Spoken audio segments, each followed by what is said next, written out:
Why not keep it going? I'll just you're tuned in to the best podcast in the history of Dumfries. Why wouldn't it be? Why wouldn't it be? Right, tell me anybody else that's done this. Incidentally, my last video, right, it's just like, if a mate of mine said it's like playing the lottery. So I just do these live things when I feel like it. And then I just like download the video, upload it to my YouTube, and didn't even get a title, didn't edit it, just put it, long form, because I go, well, nobody cares anyway about some of the statements I've made. This gun's doing a black hole, And so, but the point is, when you, it's like occasionally I'll get a wee success, and it's like, oh wow, I've hit the zeitgeist. Oh, actually, someone's actually that's resonated with someone, and they've shared it. The last one's got 300 odd views and counting. So, and a couple of comments and some likes and stuff. So that's like, not that I date it for validation. It's like, I can't know what the fuck I'm talking about. I think the key is to actually try and speak coherently, and actually, is there a point to you speaking, or are you just speaking for the sake of it? So, But the last one was, it got kind of views, right? And it was like, so I reviewed it. I listened back to it, not in an egotistical way, but I just listened back to it and going, oh, that's interesting. And I'm going, no wonder somebody got it, because I was actually speaking about some things that needed to be said, right? But in terms of it got me thinking. It just keeps going on and on and on and on, isn't it? And one of the things I was thinking was, that's a nice, every little thing gonna be alright. Van coming past with checkered board, Isle of Scotland, rude girl. That's quite rebellious, isn't it? It's quite nice, checkered pattern on the thing. It's quite, I've got some checkered socks. I wore those at the Gravel thing. It's quite nice, express yourself, but I was it got me thinking back to when I got my degree, right? I was saying, like, I deleted it because it came across a bit aggressive, a bit over the top. It's like, calm down, we get it. We get it. Anyone that was actually following stuff, it's like, we get it, Dave, right? We get it, Dave. You triumphed over adversity, but what I was talking about it got me thinking about, because I was talking about the uni thing, right? And so that's still in my mind. So I'm like still thinking about it today. I'm going, isn't that interesting? The uni thing, right? It sort of highlighted a wee thing about the way people can be, I graduated from the uni, finally got my degree after having been suspended for allegedly threatening to blow up the college. And I went through this whole court thing, social inquiry reports, court appearances, it was quite serious. I was in the cells for 3 nights. I've talked about this before. In the cells for 3 nights, it was quite scary. It was like, but it was, looking back, it was like, if I could just quote the great David Icke, he said some of our greatest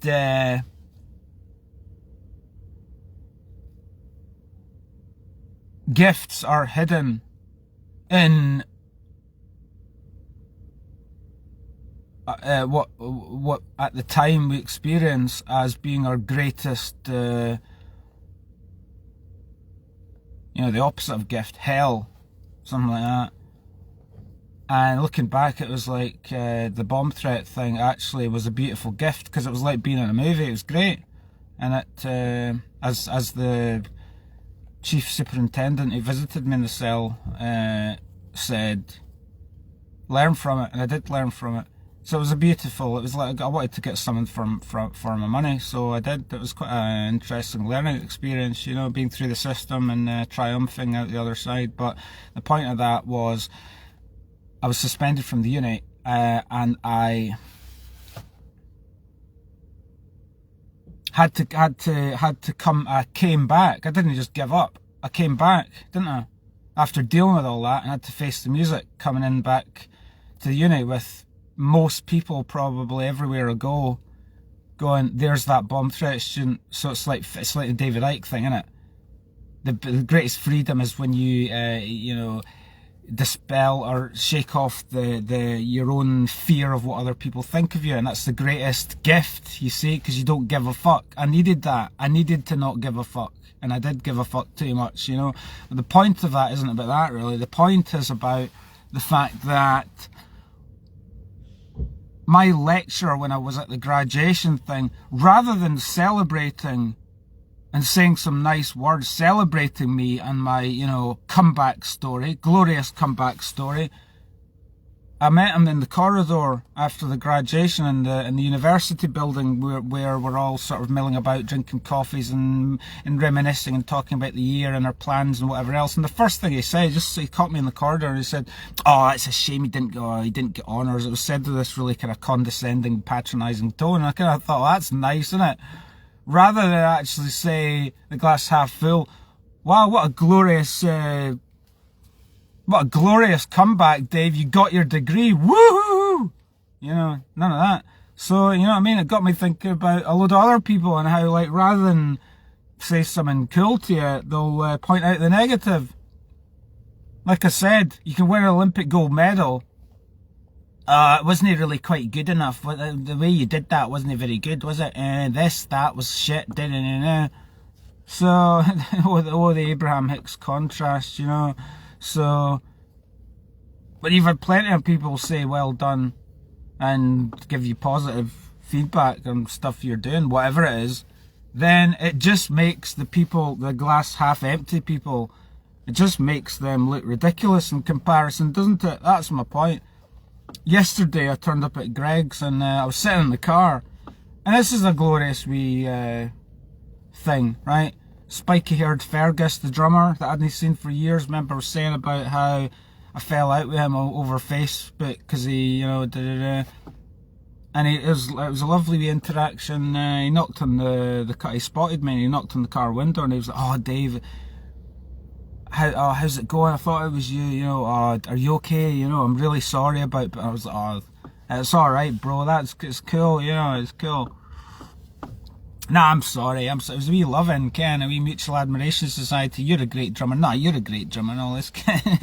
We nearly shagged in the car, you know what I mean? I nearly gave him a hug outside the car, but it was lovely, and he was going up to see Steve Gadd playing his band up in Glasgow, you know. But, you know, he's a guy that, you know, fellow drummers, he's not pointing out the mistakes, is he? You know, he was actually, you know, he used to big me up, you know, and say, "Well done, oh, I love, da, da, da," and I was saying, "No, I was rough and ready, you were the man," and I was complimenting him, you know, so there's a lesson in that, isn't there? When someone's doing something, it'd be nice if people, didn't expect it, but it'd be nice if folk actually gave you positive encouragement, you know. Like I say, I'll run this to the bank, I'll talk about this from now until the end of time. Walking across a wall, doing gymnast poses, celebrating the glorious peacock that I'm turned into, that's offensive and worthy, apparently, in some people's minds, of being looked down on. So let's throw a strop and phone someone and tell on Dave for his audacious behaviour, having fun in public, you know. So it's like, you know, we'll slag you off for that, but we'll no give you a well done for any of your achievements, you know, like they didn't exist. It's like, oh, maybe it's connected. Maybe Dave acting confidently in public is somewhat connected to some of his, you know, artistic achievements. Maybe he feels good about himself. Do you actually know what that's like to feel good about yourself, you know?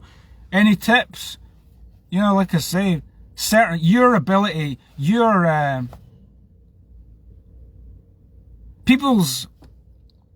ability and your own sense of self-worth isn't determined by other people's lack of ability to see it, is it? I'm quoting cliches, but who cares? It needs to be said, doesn't it?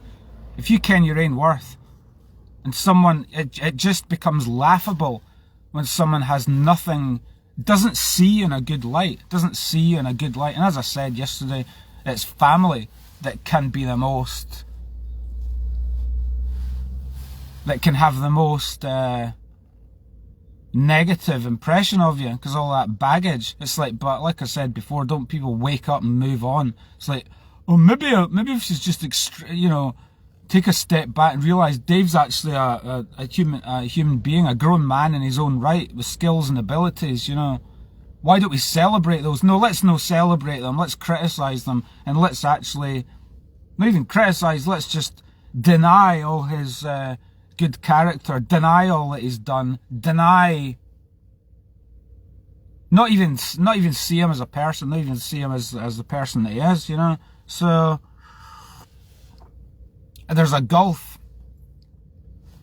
It just creates this gulf between people. You go, well, I'm not hanging around with people that think I'm this, think whatever they think about me. Let's just keep it as that. You know, because I've wasted enough time being fucked up in the head by letting people's bullshit, unwarranted bullshit. It's almost like being persecuted, isn't it? It is. Opposition. If I'm not gonna I've had too many years letting that affect me and pull me down to the point where I couldn't even function, where I was depressed and all the rest of it. And last night I was sending a few, virtue signalling, woo, you know, sending a few messages out to folk last night saying, thanks very much for being an enabler, well done. To me, those are the quality folk. The folk that actually at least didn't give you a fucking... It's a cool thing going out and meeting new people, innit? Fucking healing for the soul. Not being around folk that have got this opinion of you that's 20, 30 years old. It's fucking funny, you know? So I'll just finish with that. To me, the true heroes are people who encourage, big up, listen to other people, see the value, see the quality, see the talents in folk, and celebrate them, and try and help people manifest their talents and help them, enable them to do whatever they're doing, you know? Because it does take encouragement. It's all very well saying, oh, I'm a self-starter, I do all this, I didn't need encouragement, but I think we do. And that wee meeting with Fergus kind of reminded me of that. It's like, you know, it's all very well being like stuck in your own lane, but you do actually need folk to kind of, no validate you, but it would be nice if folk kind of feel the way you're feeling, you know? You know? Like, isn't it a cool thing to be involved in the arts? You know, even if it is just doing poncy wee sketches and skits and stuff on YouTube. Is that not a good thing, no? Art's all subjective. Art's all subjective. So I don't. If everybody loved you, you're doing something fucking wrong. I mean, why would the people that were largely quite influential, right? Why would some of the people that were quite influential in fucking you up to begin with, that were then the catalyst and the impetus for a lot of your art, or let's not say art, your creative stuff, right? Why would they appreciate that very art that you're doing to expose them? You know, stuff like that. But yeah. So big up, and I'll not mention names, but I've got a wee handful of folk that I can look back on, past and present, that I've actually... There's been quite a few of them, quite a few. And I wish I was more like that. Actually say, oh, you know,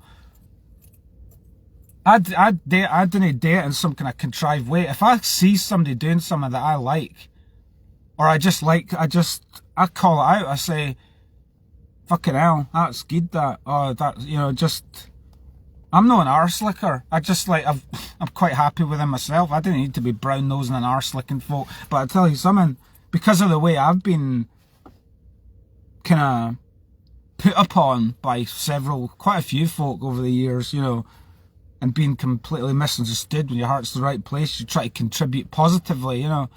Because of all that, I feel the need to actually appreciate those who aren't like that. Right, have a lovely day.